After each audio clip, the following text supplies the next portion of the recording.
नमस्कार, मैं खुशी और आप देख रहे हैं हिंद सागर।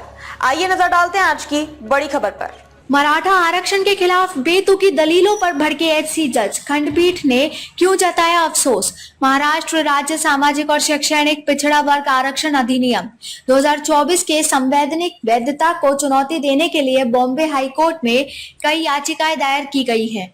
बॉम्बे हाईकोर्ट ने सोमवार को कहा कि उसे अफसोस के साथ कहना पड़ रहा है कि मराठा समुदाय को आरक्षण देने के महाराष्ट्र सरकार फैसले को चुनौती देने के लिए दाखिल कुछ याचिकाओं में बेतुक दलीलें की गई हैं। मुख्य न्यायाधीश DK उपाध्याय, न्यायमूर्ति GS कुलकर्णी और न्यायमूर्ति फिरदौस पूनीवाला की पूर्ण पीठ ने कहा कि यह मुद्दा गंभीर है और राज्य की बड़ी आबादी को प्रभावित करने वाला है, इसलिए याचिकाकर्ताओं को अपनी दलीलें पेश करते समय अधिक सावधानी बरतनी चाहिए थी। महाराष्ट्र राज्य सामाजिक और शैक्षणिक पिछड़ा वर्ग आरक्षण अधिनियम 2024 की संवैधानिक वैधता को चुनौती देने के लिए कई याचिकाएं दायर की गई।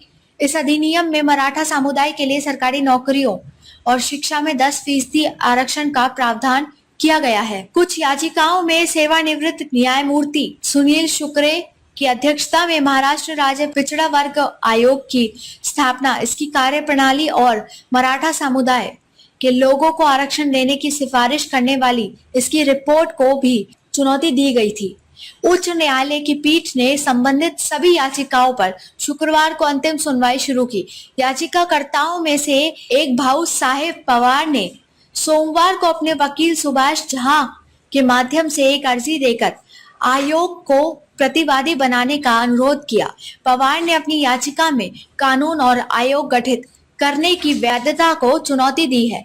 महाराष्ट्र सरकार की ओर से पेश हुए महाधिवक्ता वीरेंद्र सराफ ने कहा कि वह पहले दिन से ही कह रहे हैं कि इस मामले में आयोग को अपनी बात कहने का अधिकार होना चाहिए, क्योंकि इसकी नियुक्ति और इसकी रिपोर्ट को चुनौती दी गई है।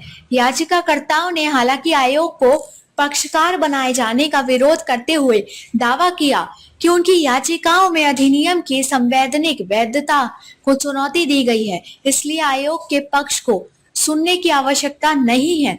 उन्होंने सुनवाई जारी रखने का अनुरोध किया। राज्य सरकार की ओर से पेश अधिवक्ता VA थोराट ने रेखांकित किया कि याचिकाकर्ताओं ने आयोग के सदस्यों पर कई आरोप लगाए हैं। पीठ ने कहा कि वह अर्जियों से परेशान नहीं होती, लेकिन कुछ याचिकाओं में आयोग और उसकी रिपोर्ट के खिलाफ राहत मांगी गई है और इसलिए पहले आवेदन पक्षकार बनाने के अनुरोध पर सुनवाई करना उचित होगा। खबरों में अब तक के लिए बस इतना ही। फिर होगी आपसे मुलाकात ऐसी एक और बड़ी खबर के साथ। तब तक के लिए नमस्कार और देखते रहिए हिंद सागर। ऐसे ही लेटेस्ट अपडेट्स के लिए हमारे चैनल को सब्सक्राइब करें और तुरंत नोटिफिकेशन पाने के लिए बेल आइकन प्रेस करना ना भूलें। और यदि आप हमें फेसबुक के माध्यम से देख रहे हैं तो हमारे चैनल को फॉलो जरूर करें।